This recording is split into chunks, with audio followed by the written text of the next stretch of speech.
Viral video Justin Bieber lumpuh wajah, mata tidak bisa terpejam, tersenyum tidak bisa.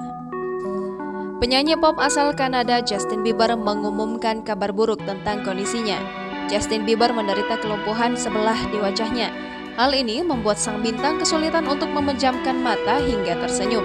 Diberitakan tribunnews.sultra.com, kabar buruk itu diumumkan Justin Bieber melalui Instagram pada Jumat 10 Juni 2022. Dalam video itu tampak ekspresi wajah Justin Bieber yang kaku. Kedua matanya tampak tak bisa mengedip secara bersamaan. Justin Bieber kemudian menjelaskan bahwa dirinya terkena Ramsay-Hunt Syndrome. Suami dari model Hailey Bieber ini juga menunjukkan matanya yang di sisi kanan tak bisa dikedipkan. Justin Bieber kemudian menyinggung soal konser Justice World Tour. Justin pun meyakinkan para penggemarnya bahwa ia akan pulih segera, meski dirinya juga belum yakin apa yang tengah ia alami sekarang.